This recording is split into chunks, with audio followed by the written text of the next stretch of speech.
record. So there we go. Hello. Welcome. It's Jennie Wolek with the Wolek Group here in Tulsa, Oklahoma. Your journey with Jennie, and on my journey, Dr. Abelson's actually a part of my journey. He may not know this part of the story. I'm just going to spring it on him before I introduce him. You know, it was actually back in 2014, and now many of you are friends and know this part of my story, but 2014, I had some growth and success in my business. And then I got to this point of it was chaotic and messy and stressful. I was having all this growth, but I wasn't really enjoying it. And I was miserable. To be quite honest, I was having the point of a breakdown in this business. Wow. You can almost get there. And I was at a spring masterminds event and was having dinner with some friends. And we were talking about our big why. And, you know, that big why is super important for you to know why you do this business. And I was struggling with it. And a coach friend asked me a question. He says, well, Jennie, really, it's the $20 million question.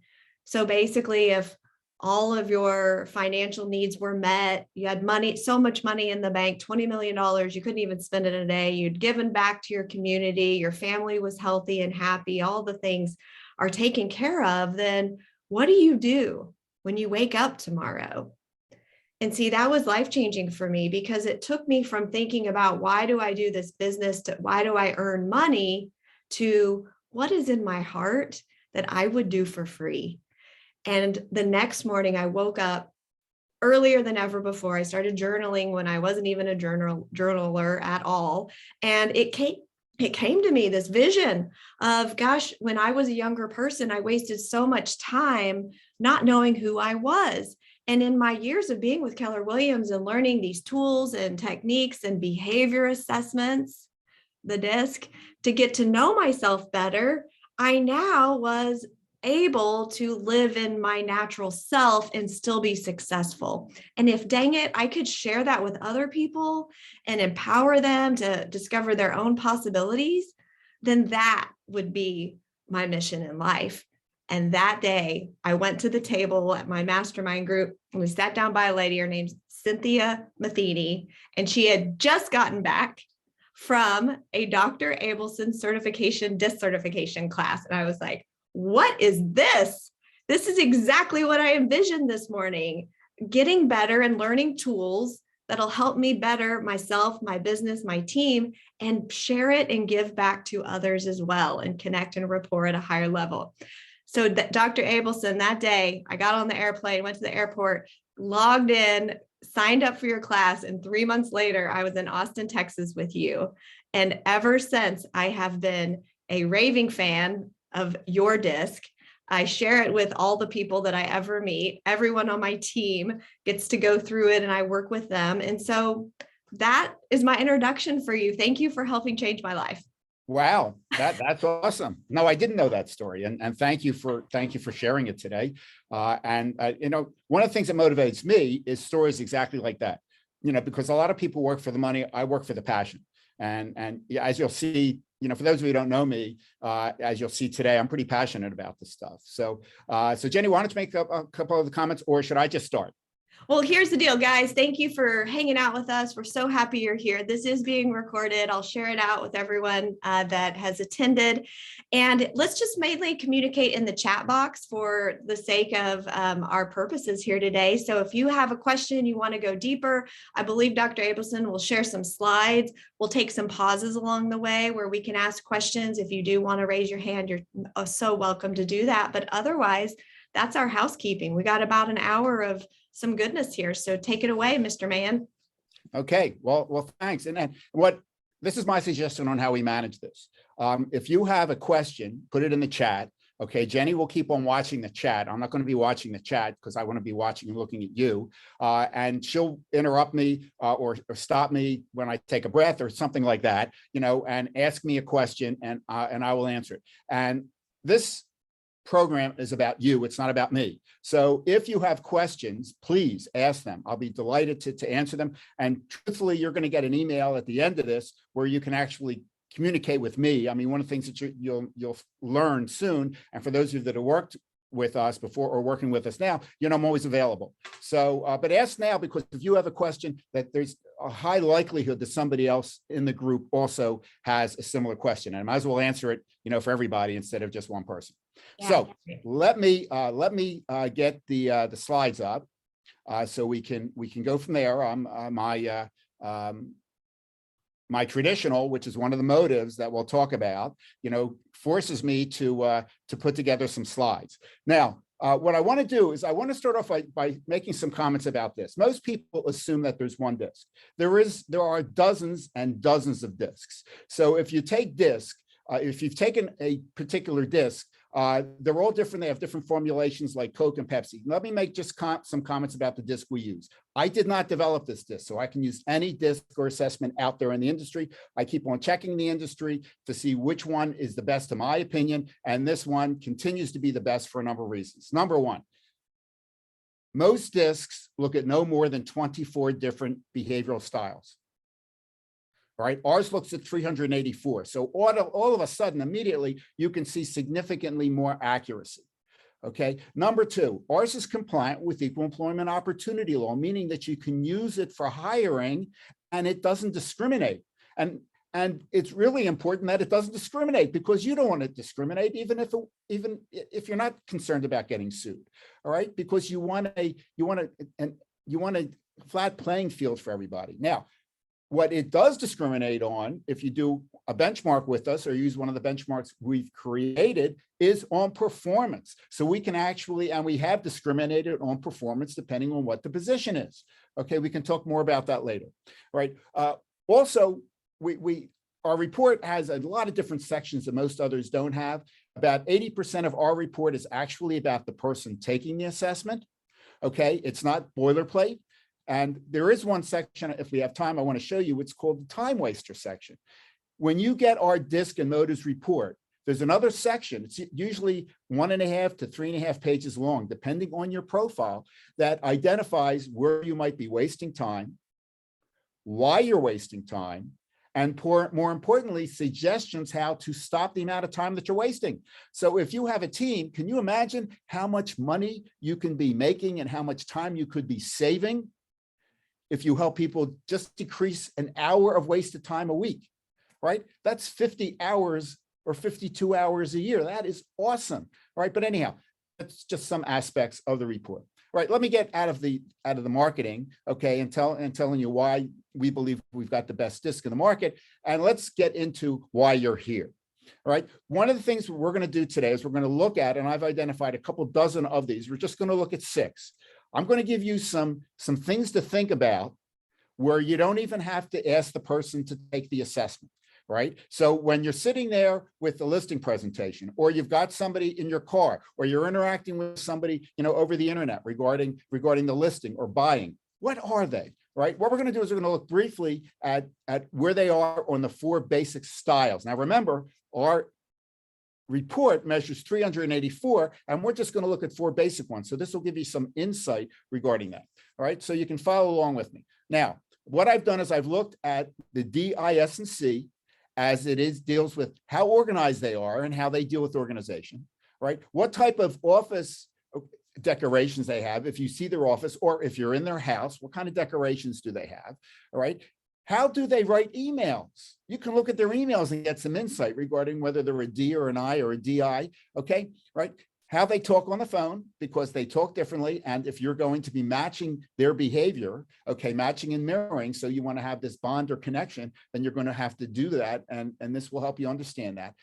How they talk with others or to others, all right, and how they walk. You can actually tell what their style is likely, from their walking. But remember, we're talking about only the 4 basic styles. Now, as we're doing this, I want you to visualize somebody in your life who is an intense D, all right? Meaning that they're mostly D-type behaviors, and I want you to visualize them, because instead of memorizing stuff, I just want you to visualize the person and associate my comments to that person. So when you're using this, you don't have to memorize anything. All you have to do is visualize the person who you're using in your world and in your life, okay? All right, so let's look at this. Organization-wise, what you're gonna find is that the Ds are efficient, but they're not necessarily neat, okay? You walk into their desk, all right, and they have stuff all over their desk, which is not that unusual for a D, and you ask them where something is, they're going to more likely know where that something is. Okay, they might have to fumble through it a little bit, but they're going to know more likely what it is, but they're not neat. So they're efficient, but they're not neat. Now, what are the I's? They're just disorganized, okay, because they don't get into the detail of stuff.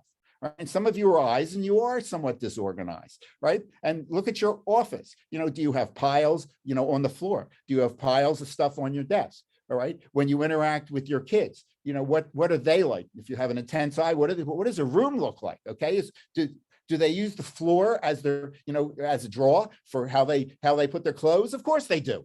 Okay, because that's what I's do. All right. Now, also organization as far as the S, right? They have some type of system, but they might be on the sloppy side. So when you're looking at somebody who's an S, right, they have a system, but they're not necessarily the neatest person in the world. Just looking at their clothing. It's interesting. When I was going to make a camper family reunion, people come up to me and say, "What am I?"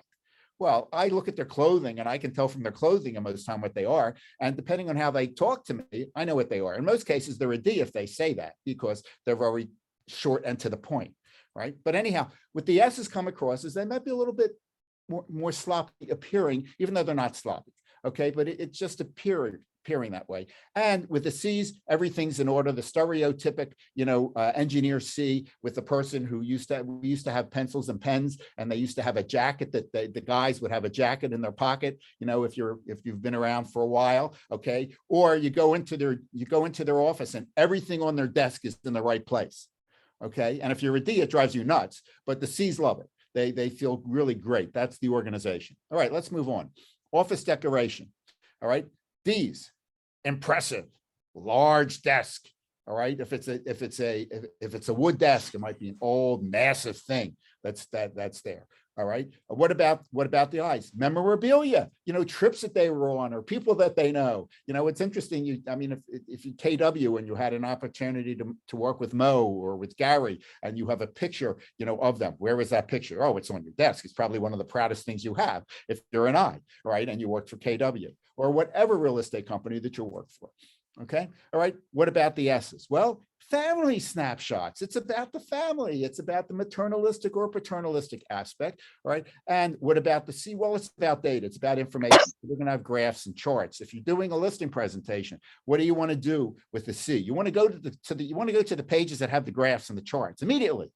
Just go right there. Wow them. Don't mess around with creating some, friendly environment. They don't care.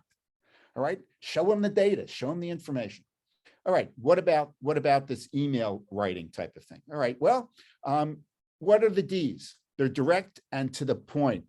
D's are results oriented. They're bottom line. How is this going to help me? How's this going to sell my house? All right. How's it going to help me get to that house that I'm going to impress, all my friends with?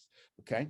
What about the I's? Well, they're wordy. All right. So if you have something that's really long, the chances are it's either an I, and it's wordy and long, and they have these emotionally related words in it, okay? Or it's a C that's trying to wow you with all this data, right? So you can look at that and you can see what they are right away, right? Also, what is the C, right? They're direct to the point with data. So when you're interacting with people and they say to you or they come to you, because maybe you're advertising something and they email you something and they have all these questions, all right, and they're getting into the detail. They're not D's, they're C's. They're getting into the detail. The D's are going to be really to the point. All right, what about talking on the phone? Again, the D's are going to be, talking on the phone. They're going to be very direct. No chit chat. Don't chit chat with a D, right? You're going to turn them off, right? Just get down to business.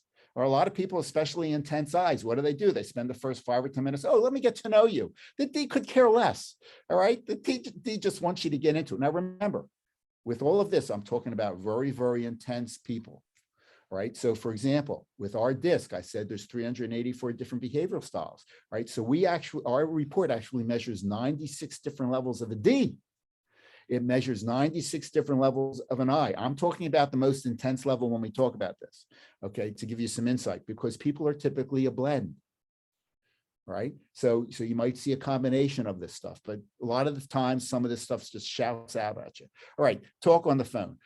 I's, long conversations, all right? If you're a D or a C and you're very task-oriented, you're pulling your hair out. You're trying to figure out how to deal with this person and get them to move on, all right? And what about the S?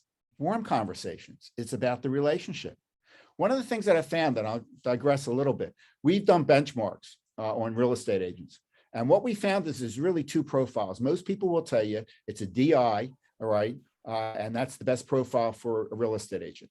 We found that yes, DIs are good profiles. In fact, really good profiles for D are intense Ds, DIs, or Is, right? But what we also found is mid-range S's are also very good real estate agents. And why? Because they establish a relationship.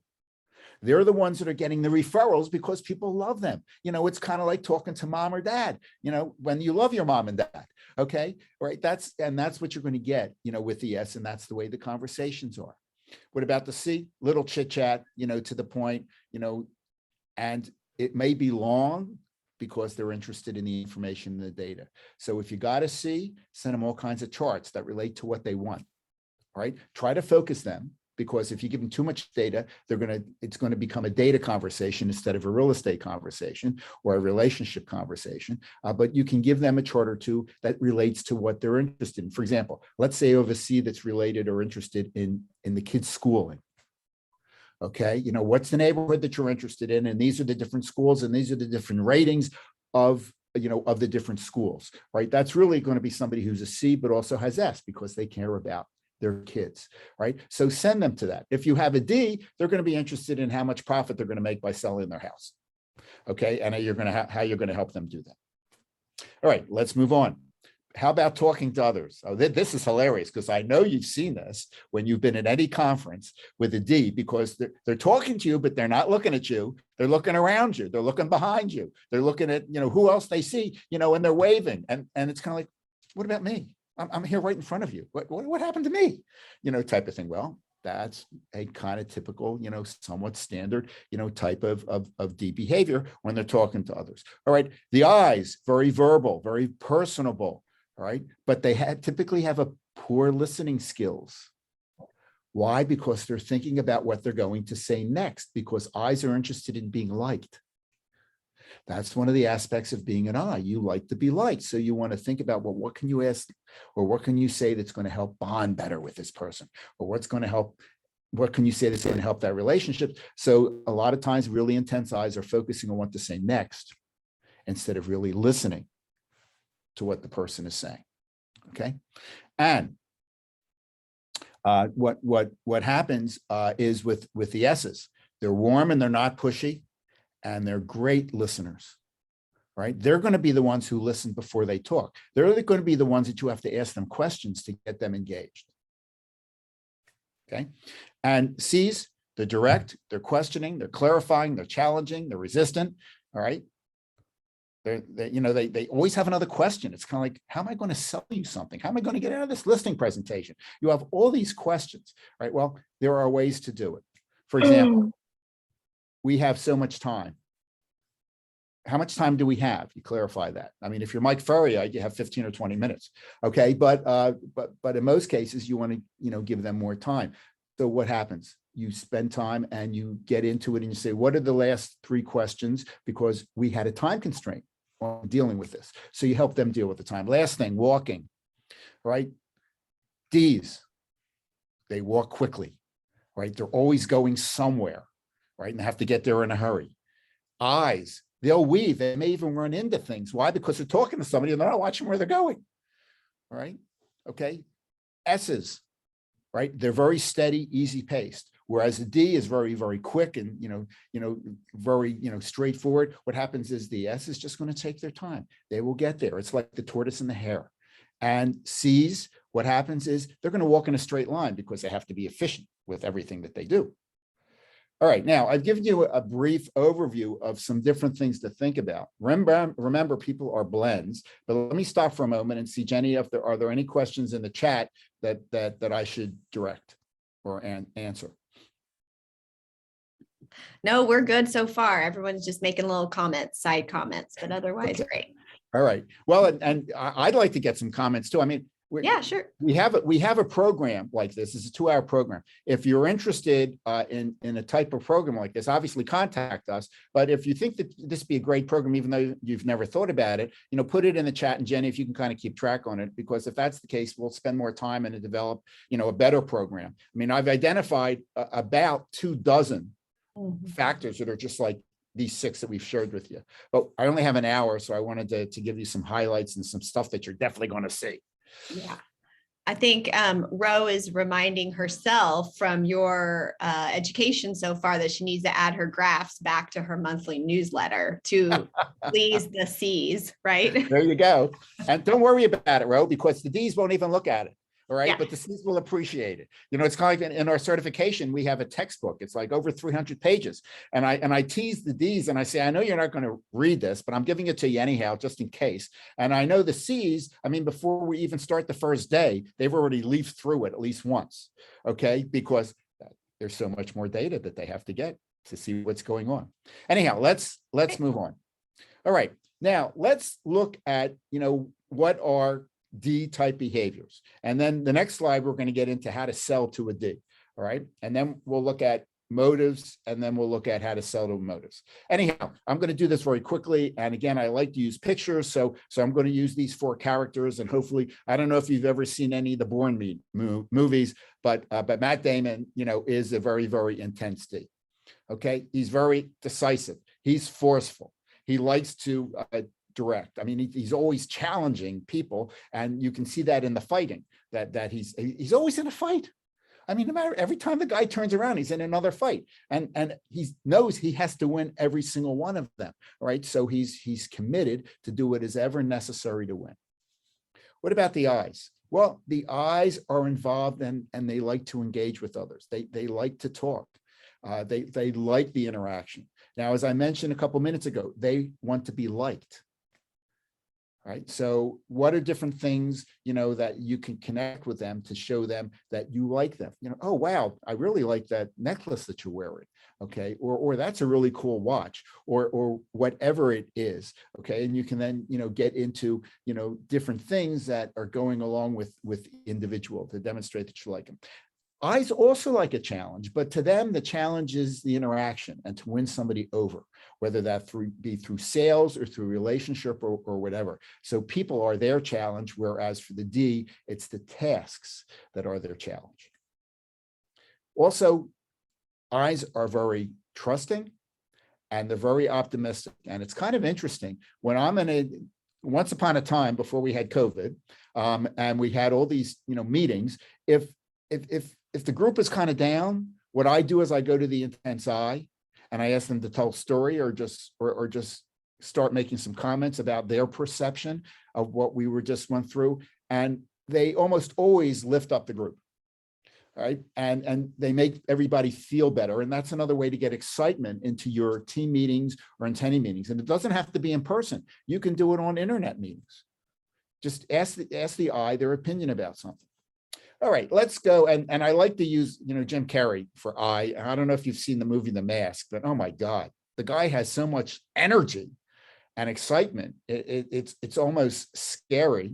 And if you're an intense C, you probably, when you're 10 or 15 minutes into the movie, you probably say, I can't deal with this anymore. And you just leave because there's that much energy going on. And Jim Carrey has a lot of movies where he has, Dumb and Dumber.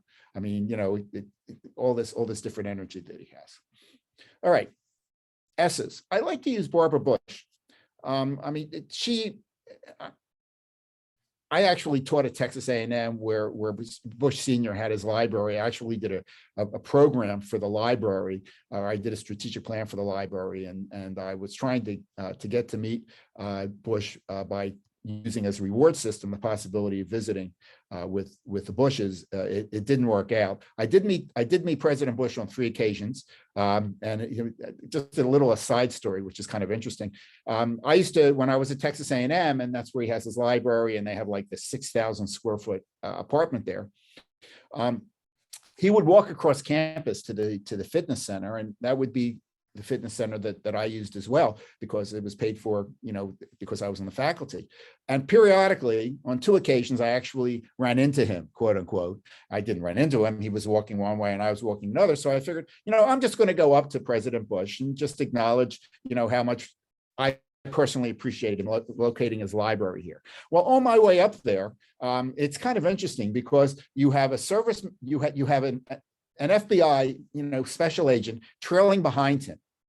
All right, you have 2 FBI agents on either side of him, and you have an FBI agent walking in front of him. So it's interesting watching me, okay, as I approached President Bush, okay, and I'm not. I slowed down my pace. I did all these things to demonstrate that I'm harmless. And then I just went up and we had this conversation. I'm sure he didn't remember who I was, because I did see him after that.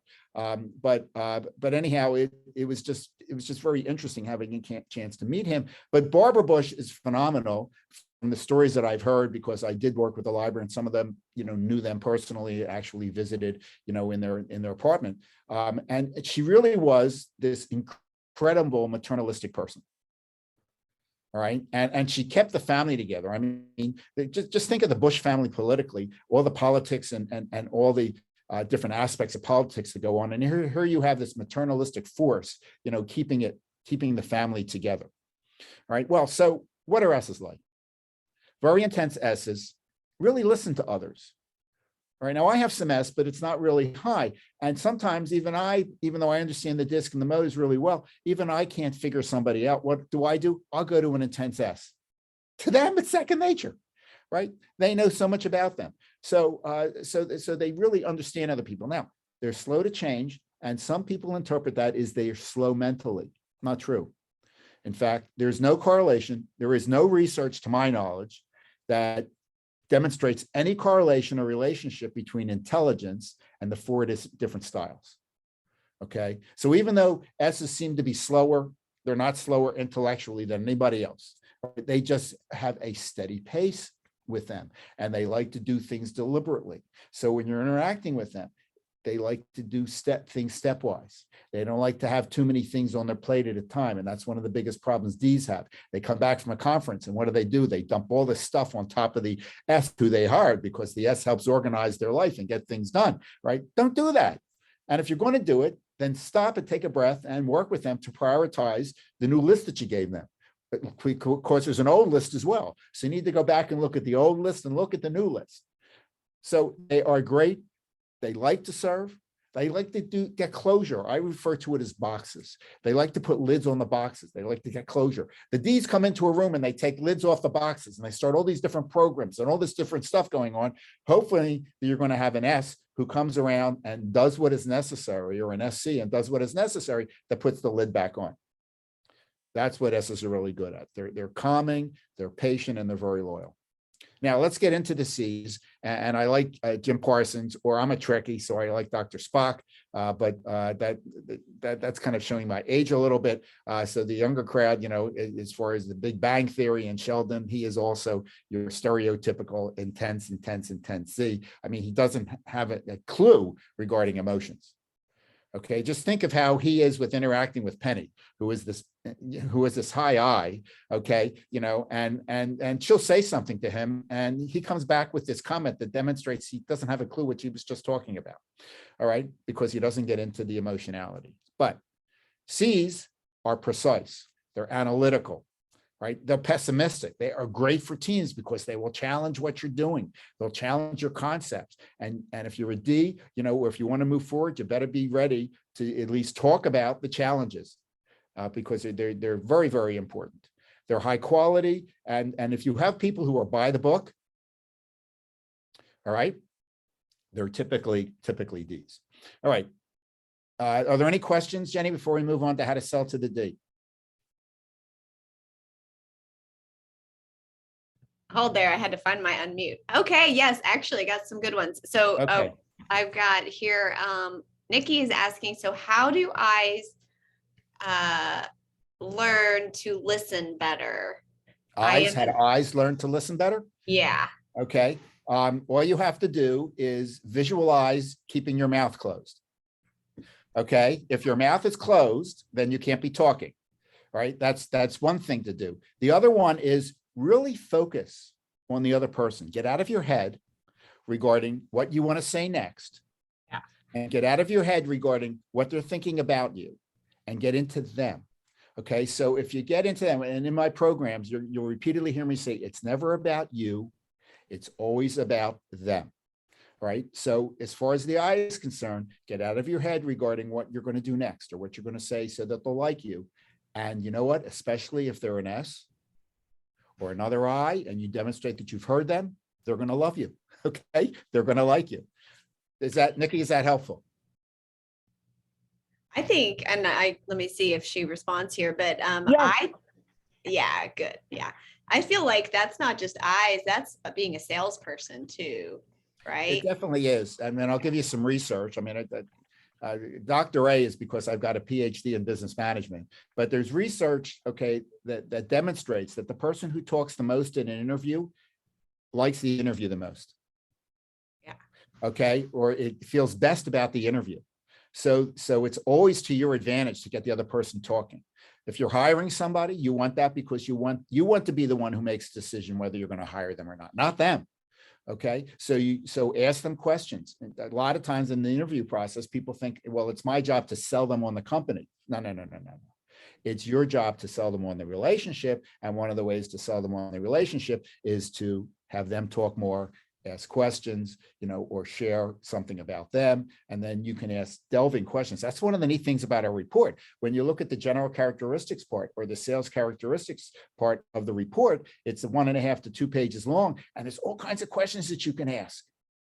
The report says such and such, and when you work with us, we show you how to debrief it. But or we actually have, and this is for everybody. If you have one of our reports, we have an onboard learning platform called A-Learn. And the silver level is totally free. It will always be free. And there right now we have around 30 brief videos in there on how to use our DISC and Motives report and how to use our comparison report. So go to our website, and I'll show you the website, email later, but go to our website, okay, and enroll in A-Learn, Abelson Learning Resource Network, and enroll in the silver. It's free. All right. Then we have another part that's not free, but it has about 200 videos on how to manage, how to hire, how to run meetings, about power, about communication, et cetera, et cetera. I mean, there's around 30 different programs in there, and that's only $199 a year for unlimited use. Right. But for sure, if you're using our assessment, you need to go in and enroll in the silver so you can and look at the videos. Most of them are 3 to 5 minutes long. Right. I know my audience. I know most of you are D's and I's, with that, so I keep it brief and to the point. For those of you that are S's and C's, it's systematic. And for C's, it's got a lot of information. So you're going to love it. All right.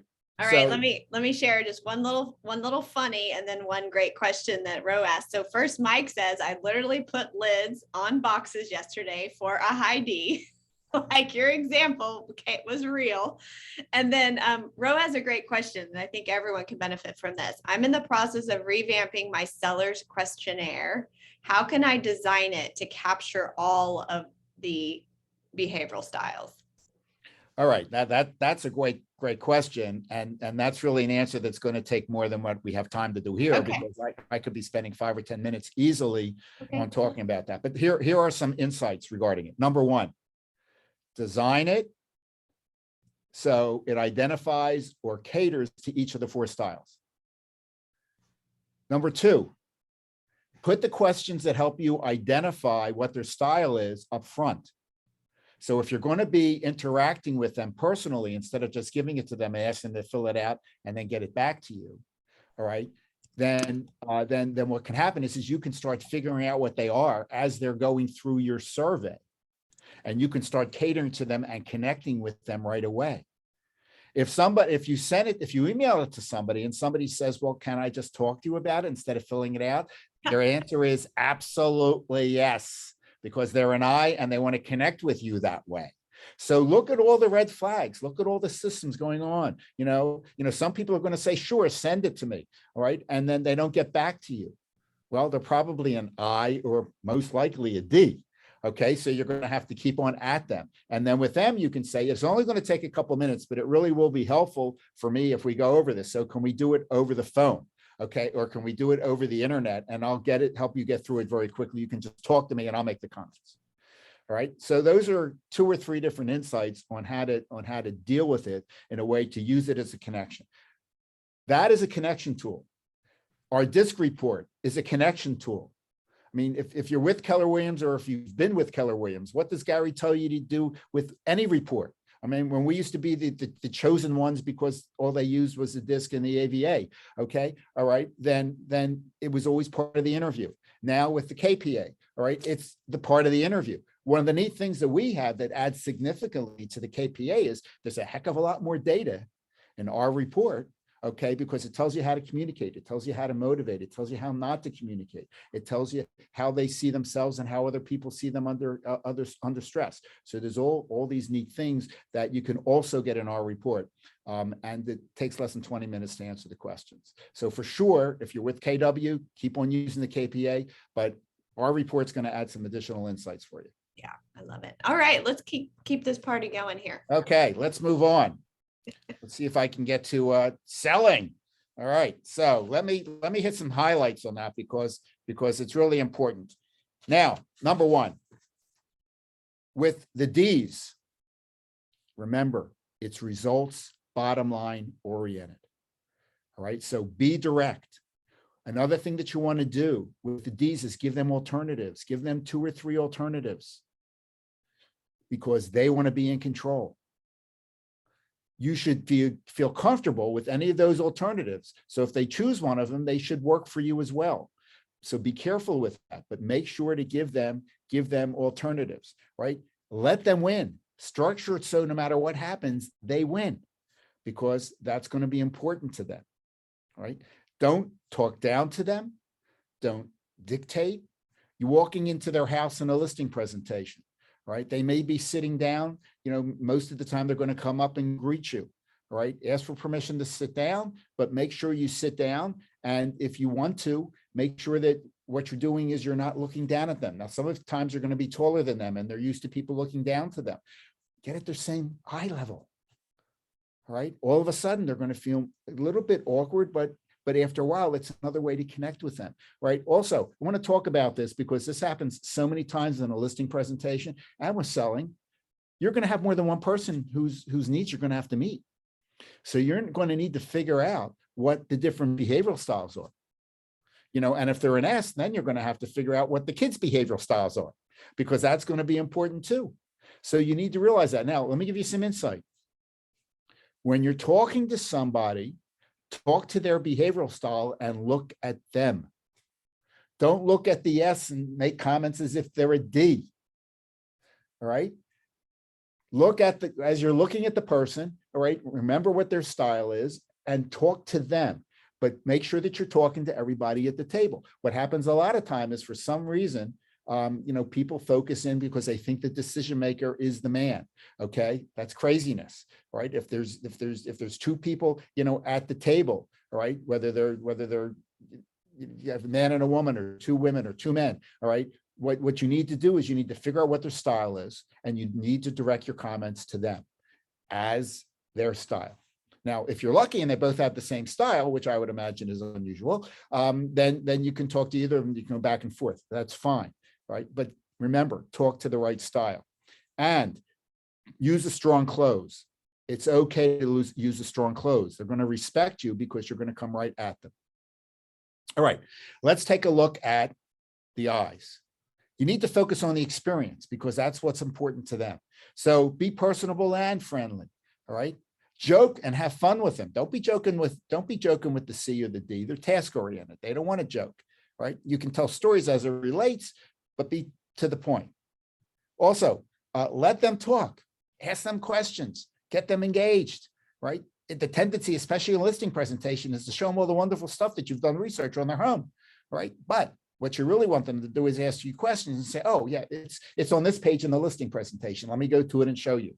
All right. So you can show them that you're prepared and you can leave it there, but you want them to talk. You want them to be asking questions and moving you along. And It's more about the people than it is about the product. So it's more about them. It's about their spouse. It's about their kids. Even if it's an I, then it's about the house. All right, let's move on. S's, focus on security. All right. It's a very safe neighborhood.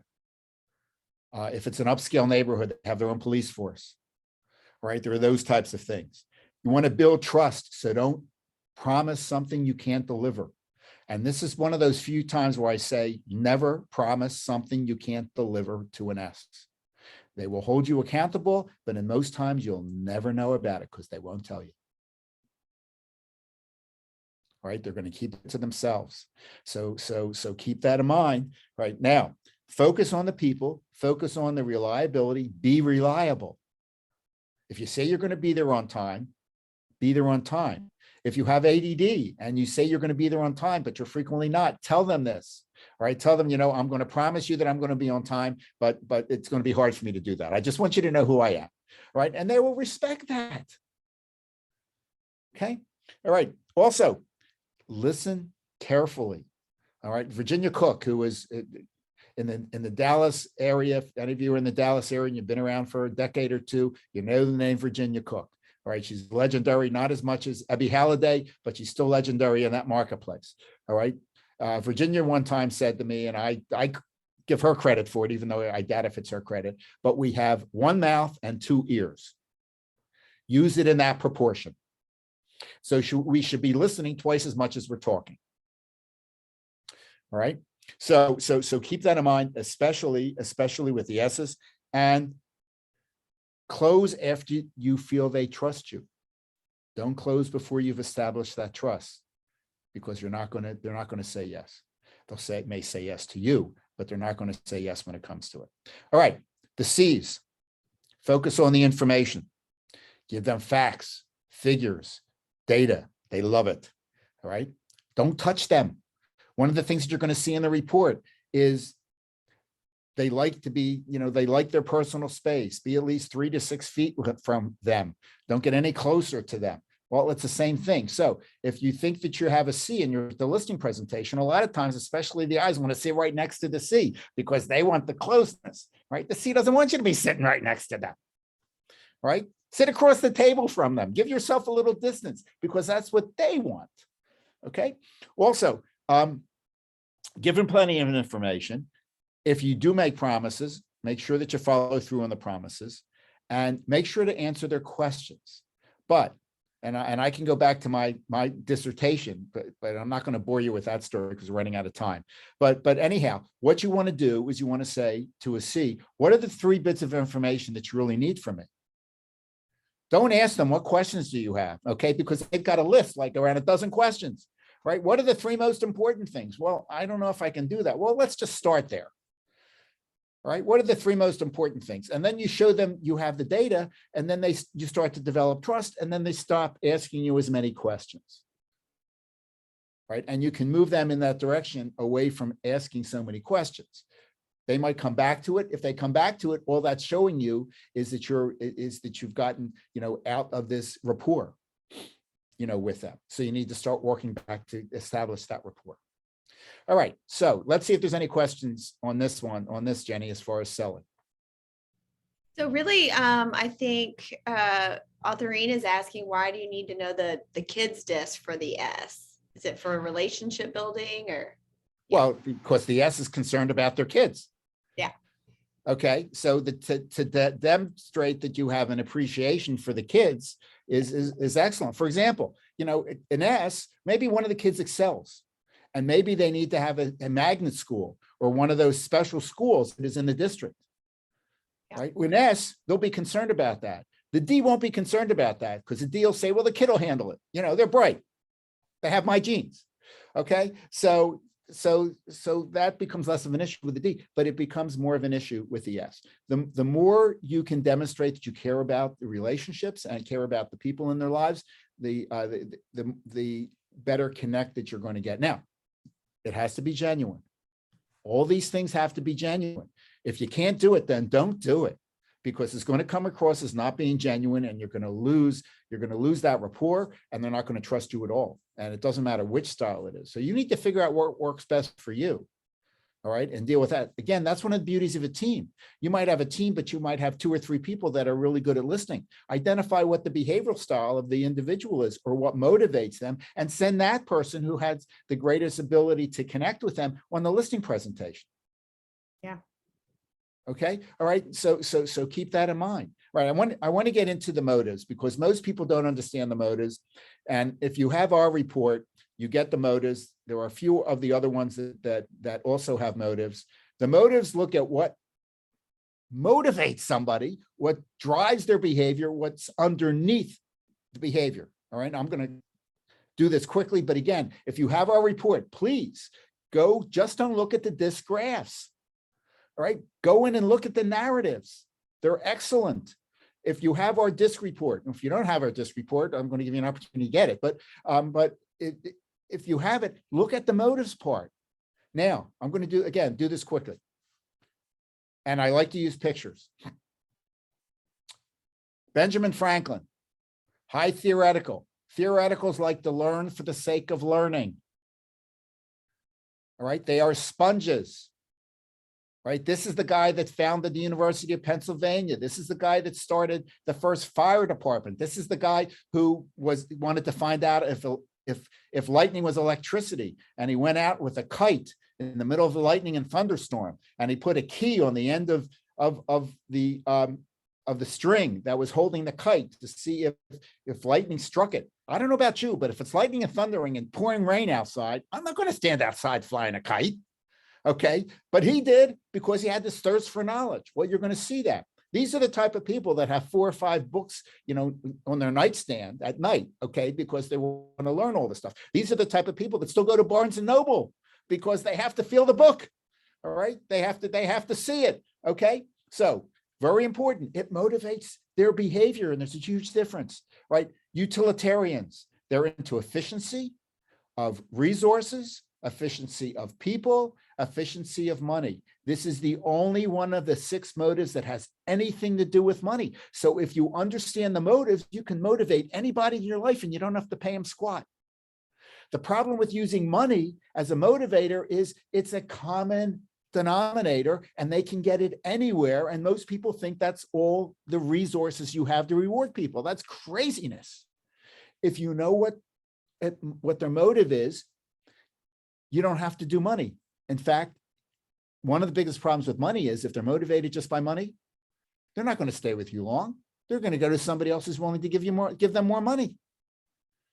Right? So what you want to do is, if they're high utilitarian, look at the efficiency, how you can make them more money, how you can make their life easier. You can streamline things. You can help them use the time management section that I talked about. I mean, if you're with KW and you have us, or you're not with KW and you have one of our reports and you use it for the interview process, and you have somebody that's a high utilitarian, let's look at the time waster section. If you work with us, I can show you how to use the time waster section, okay, and how to save all this time, and how you're going to be much more efficient, and you're going to generate more business for yourself. You're going to make more money for yourself, and that's just by associating and working with us. We have those types of tools. Okay, so that's utilitarian. And Bill Gates. Right. I can use Elon Musk now, because he's the richest man in the world, but whoever's the richest man in the world really doesn't matter that much, because once you get a couple of $1 billion, it really doesn't matter. Okay. So Bill Gates and went through a divorce, but I think he's still worth around 60 or $75 billion. We should have the misfortune of Bill Gates. Anyhow, let's move on. Next one, individualistic. Individualistics like to be in control of things. So who do I pick? Cleopatra. In her day and age, women weren't respected, but here we had a woman who was ruling the world through 2 men. All right. They like to be in control. They like to interact with other people, all right, and be in control. One of the neat things about individualistics is they like to accept responsibility. They love responsibility. They'll take responsibility. Right? If you have an intense individualistic and an intense theoretical, so they're the top ones, they are excellent trainers. And all you have to do is say, hey, would you be willing to share this technique that you've mastered? Oh yeah, I'd love to. You don't have to pay them a penny. You don't have to pay them to train. They're going to want to get in front of the class. I mean, teachers like to be front and center. They like to get all the attention. They like the status. All right. So individualistics, like all those things. Cleopatra, they like to be in control. All right. Aesthetics. And I like to use Monet. If you ever look at Monet's stuff, it's calming. It has a balance. There's a couple things with aesthetics. Number one, they like to have balance in their life. So family is important. They like events, so they like to go to museums. They like holiday events, right? They like all these different aspects of relationships. Okay, so keep that in mind. They're not going to be your workaholic that's going to work 70 or 80 hours a week and work the weekends. They want to be home. That's fine. If you have a team, there's a great place for them. Just look at their behavioral style and put them in a place where they can still have balance, right? In our environment now where people want to work from home, especially aesthetics want to work from home, okay? Because they want that home and work balance at the same time. So to the extent that you can allow that to happen or it fits into your business model, take advantage of it. Next one, social. It's not a fun social. It's a selflessness. It's a Mother Teresa. If you're in KW, it's a Mo Anderson. Okay. All right. So what happens is they give to others. That's what it's about. It's great to have somebody who's selfless. Why? Because you have them volunteer and you have them have a name tag that has the name of your business on it. Okay. When they go out and they volunteer, all these people have all these positive attributions to your company because this person is now helping them and they're doing it for free. Sure, you might as well get credit. How much does a name tag cost? Okay, nothing. And if it's you, wear your name tag and make sure that the company's there so they know who you are. You want to be friendly anyhow. You want them to know who you are. All right, so this Mother Teresa aspect where they're very, very selfless. And the last one is traditional. Traditionals love rules and regulations. They are by the book. The British monarchy, they got a rule for everything. Right? The queen has a flag. You know, the queen, if she writes something to you, there's a seal that goes on the back of the envelope. It's just the queen's. Okay. She has a shield. Okay. That is just the queen's. I mean, they have so many rules and regulations. It drives people crazy. Somebody who's highly religious is typically traditional or has a traditional value because I don't know about you, but every religion that I'm aware of is telling us how to run our lives and has all these rules, wonderful rules for us. Okay. And some people buy into them and some people don't, right? But people who are high traditionals typically also are religious because they like to have a structure. All right. There's another Dr. Spock. This is a Dr. Spock in the 50s and 60s. He wrote all these baby books on how to deal with kids. And his comment was, rules are fences of love. And for traditionals, rules are fences of love. They want to have that structure. So there are people out there that want to have that structure. Now, each one of these 6 different motives and driving forces also goes along with each one of the DISC behavior styles. So you can have people that are Ds or DIs or DSIs, okay, all right, and they're traditional.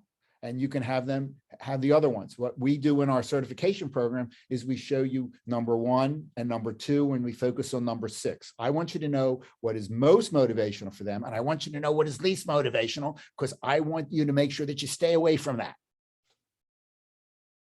Okay, for example, if their traditional is their least important motive, don't be setting a whole bunch of rules.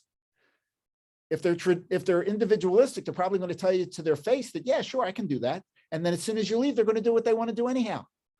All right. You need to know that. It's very important. So there's all kinds of neat stuff that you can get. All right. Now, we only have around 5 minutes left. Jennie, is this a hard stop at the hour? It's not for me. I'm happy to hang out for a little bit. And so you tell me how much time you have left. I'll say Right. Well, I want to show a couple other things if I can. Go for it. All right. I want to show you our team report. Okay, because a lot of you have teams. And one of the neat things about the team report is nobody has to answer any other questions. So if you have an unlimited use license with us, or you have an account with us, all you have to do is tell us who's on the team, and we can run this report for you. right? It's not that expensive when it comes to it. All right. So don't, that's not the issue. But what it does is it looks at the 8 different areas in the wheel.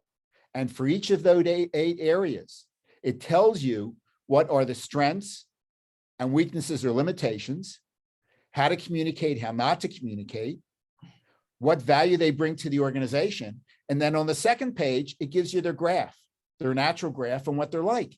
So you can know how to interact with them. One of the really neat things about this, especially if you have a team, you're going to get to certain areas where you don't have somebody. This team in the DI, they don't have a DI. Right? Right. So, well, how is that helpful? Well, we can look at the strengths. We can see that since they don't have any DIs, they're not going to have these types of behaviors that the DIs do.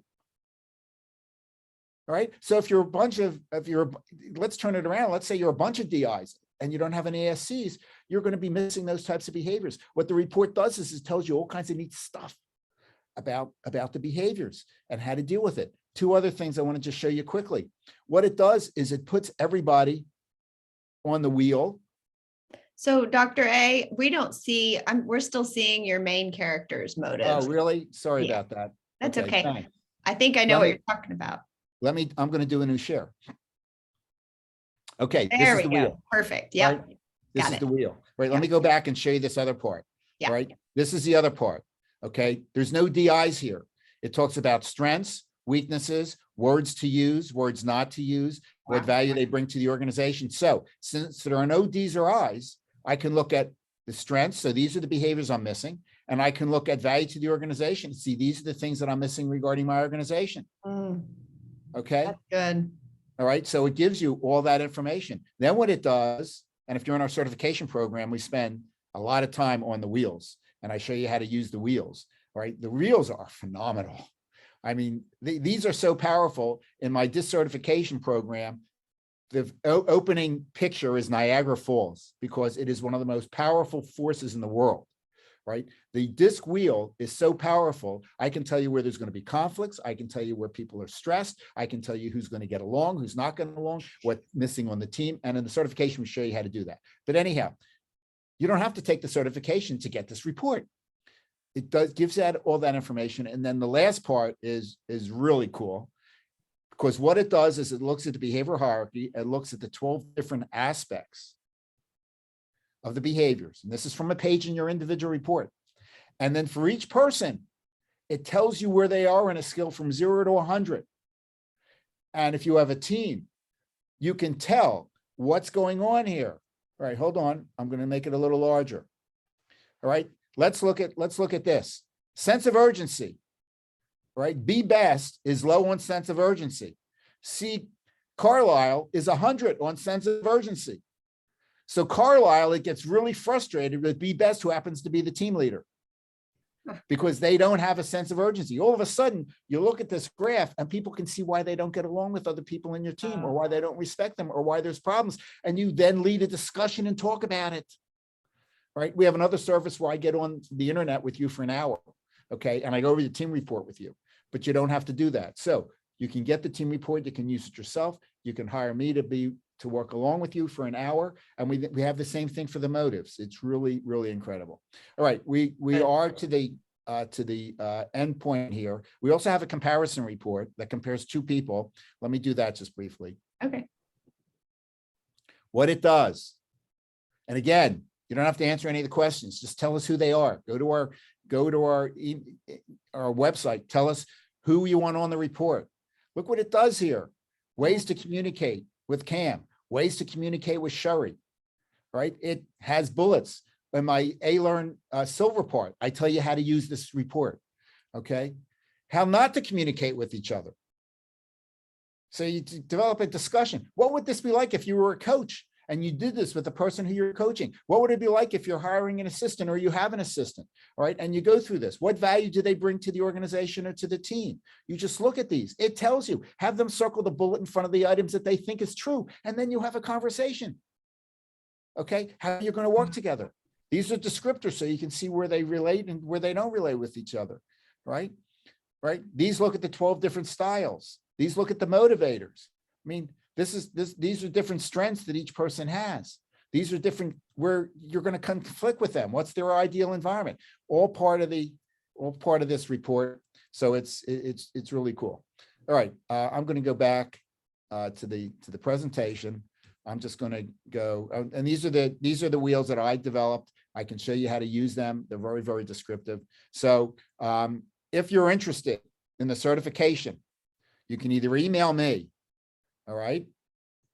Okay. You can go to succeed@abelson.net. That goes to Donna in our office. If you want to email me, it's dr.a at Abelson, ABELSON.net. And you need to click on your front slide again because we're still. Sorry. Keep on forgetting that. That's all right. You're good. Thanks for reminding me. All right. So, go. right. Perfect. This is our website. We have two URLs. The abelsongroup.com is one of them. The other one is just abelson.net. There's a long story behind that.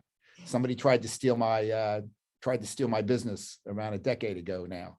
But anyhow, now this is the URL to get more information about our certification program or to enroll. Our next one starts April 20th. It's Wednesdays and Fridays for 3 hours, and it's 8 sessions long. All right, so it's 24 hours. Now, we spend an hour and a half, we take a 15-minute break, and then we have another hour and 15 minutes. In the last 4 sessions, it's mostly workshops. So you're going to be using discs. You're going to be in breakout rooms with other people. We limit the class to no more than 12 people. We're going to fill out, okay? But we limit it to no more than 12 people so I can give you all the attention that you need. So while you're in this for an entire month, I am at your beck and call. I am your consultant, okay? That's all part of the certification. Plus, you have a workbook on the disc, you have a workbook on the motives, and you have 2 different video libraries. You have the A-Learn Gold that you get for free, which is like 200 videos and short articles on how to use the assessments and that kind of stuff. And you have a video library from the company that we get the assessments from. And you can view it all as much as you want. You can have other people view it during the month.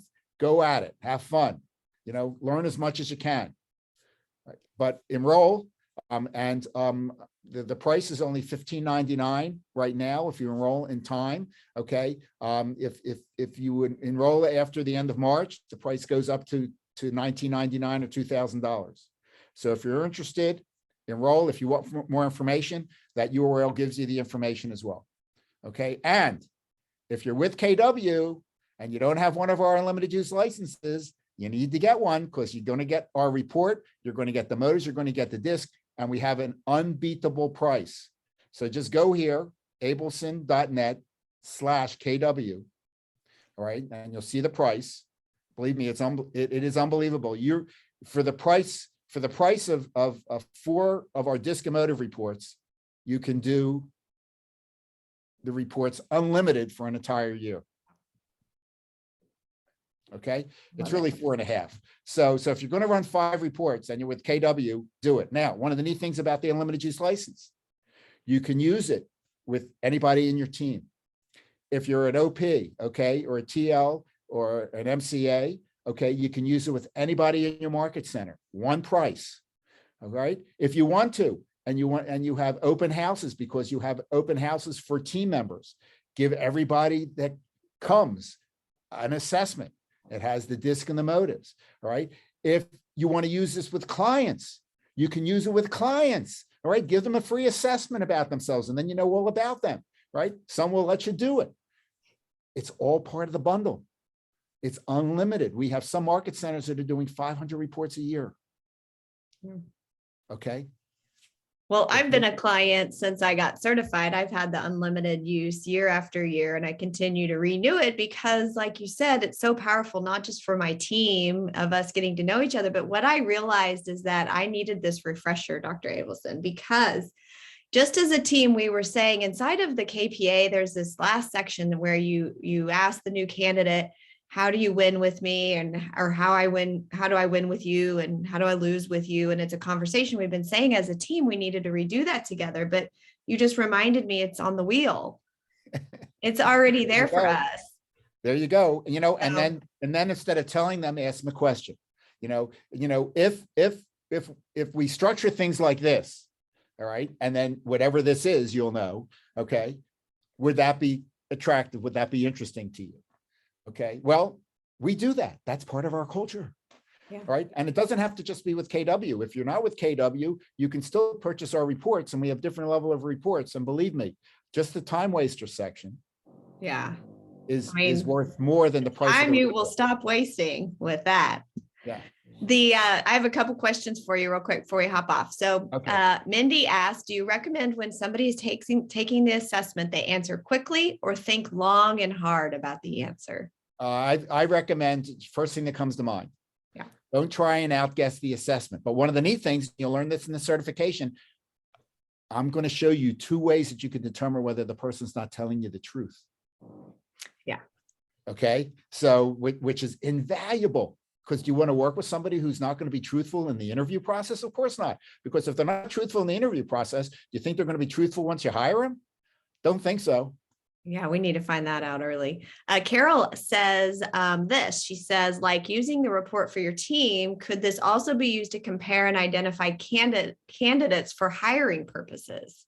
Oh, we use it. Most of our clients, 95% of our clients, use our assessments for hiring. Now, we have something that's called a benchmark. Now, if you're with Keller Williams, we have benchmarks for the seven of the positions, and we did around 10 years ago now, but I still think they hold. We've talked about redoing them. If you're not with KW, we have a process that deals with benchmarks, and for a fee, we will establish the benchmarks. And we have benchmarks that look at the DISC and the motives, behaviors and motives, and we have a benchmark that looks at leadership. We have a benchmark that looks at 25 different leadership characteristics. So if you're an OP and you're trying to hire that TL, okay, well, we can do a benchmark for you. In fact, I have a number of clients that I've already done that with, but every TL's job is different because you have different types of support that goes on. So we can do a benchmark just for them, and you can figure out ahead of time. Unfortunately, there's just so much demand for TLs right now, and there's so few people who want to be a TL that people are using the mirror test. Put a mirror underneath their nose. If it fogs up, you're hired.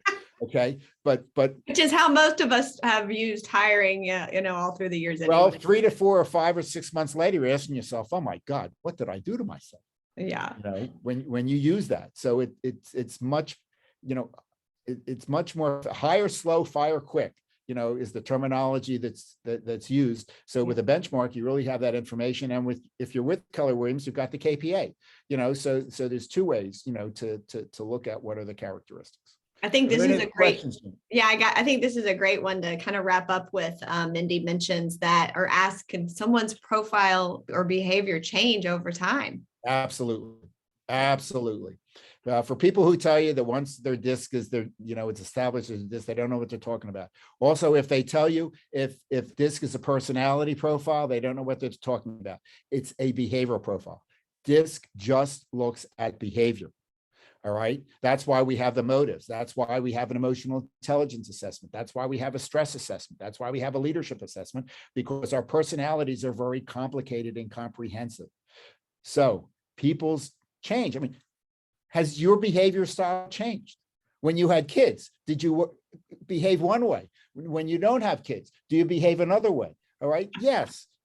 As you're getting older, do you behave different ways? Are your needs different? As we get older, do you become more concerned about how much money you save for retirement? Okay. Or how you're doing with that? When you're young, you don't worry about that typically. All right. So your behaviors change. Your buying behaviors change, so yes, people's behaviors change. One of the neat things about our DISC, which again is different from any other ones, is ours measures so many different profiles that it will actually pick up that change. Again, a lot of them say that they only have 16 or 24 profiles. So of course it's more difficult to pick up changes. Ours measures so many more. So yes, we do pick it up. The other aspect is our report is also very reliable, meaning that it's consistent. So if the person's behavior hasn't changed, their DISC is going to be similar. So how many times, this is a question from Carol, how many times should you take it, or how often should you take it? I recommend taking it when something has happened in your life, that's significant enough that your behavior changes. Or if like you're COVID. thinking, like COVID, or, God forbid you have some type of illness or somebody important to you dies, these are life-changing events. Okay. Or when you're hiring somebody and it's really important that you know what they're really like. Okay. Or you're moving somebody around within your team or your organization. I mean, what happens with a lot, again, we'll focus on Keller Williams, but what happens in a lot of market centers, you have this great agent, and then all of a sudden you want them to be the TL. All right. Well, they were a great agent, but they're not necessarily going to be a great TL. They know the transactions and they're respected in the market center, right? But they don't have the characteristics to be a really good TL. So, so yes, have them taken again. If you have an unlimited juice license, it doesn't cost you anything. Okay. And if you don't have an unlimited juice license, I mean, our most expensive report's only $150. Okay. How much money are you going to throw away? All right. By hiring the wrong person. $150 is a drop in the bucket. Okay, we keep getting good questions, so I keep making you hang out here. So that's this fine. I'll hang around as long as there's questions and we're together. Keep in mind, if you have to leave, that's fine. Email me. Okay, I'm more than happy to interact with you. And if you want something and you can't remember the URL, to it, just email me. doctorate, @Abelson.net. Just make sure you spell Abelson correctly. It's the biblical way, like Cain and Abel, ABELSON.net. Okay, what's the question, Jenny? All right, Holly asks, is there a minimum age to take it? Is it something? That's a question I'm getting more and more, and that's a judgment call. I say there is. All right, I don't want somebody taking it if they're still going their adolescence and all these hormones are flowing. All right, because their behavior isn't really that stable, right? Because of what's happened internally within themselves. So once they get to the stage where the hormones aren't flowing anymore, okay, or are flowing normally, typically about 16, 17, or 18, then that's fine. I wouldn't have somebody that's taking it that, that's 10 or 11 years old, no matter how mature they are. Now, I do have a colleague, right, that has developed it that where it's modified. Right. And they use it in junior highs. Okay. So if you're interested in that, email me and I'll hook you up with Sherry. That's her name. Because that's what they specialize in. So I know everybody has been asking along the way. We're just making sure we can have a copy of the slides that you shared. Okay. And of course, everyone will get the video when we're done here talking. And then I will make sure that you have Dr. Abelson's website and email and ways to follow up, because I'll just say as a client and a longtime user, I have seen that once I understood myself, and that's what life is about, self-awareness, because then I became a better agent. Because I knew I could observe how they were behaving, even if one was a different style than the other, right in front of me. And it's not that you're like being unauthentic to yourself. You're just appearing the way they need you to be in the moment to help them through this really exciting or stressful time. So let's do this as far as the slides. What I'm going to do is I'm going to put the slides up on our website. Okay. Okay, so you'll be able to view them, but you won't be able to copy them, right? But give me a couple of days to put it up. So come back on Monday, right? Or email me or email Jenny, and if you're an intense D, okay, and you have so many things on your plate that you forget things all the time, email either me or email Jenny to remind you on Monday to go to our website, okay, once it's up, so you can see it then. Thank you so much, and I appreciate you guys hanging out on a Friday. And that's it for today. Come back and hang out with us any other time. Make sure that you guys are inside of Your Journey with Jennie, the Facebook group, so that you can see more awesome stuff. Talk to you later. Thanks, Thank you, Dr. Abelson. Bye-bye now. My pleasure. Thanks, everybody, for visiting. Again,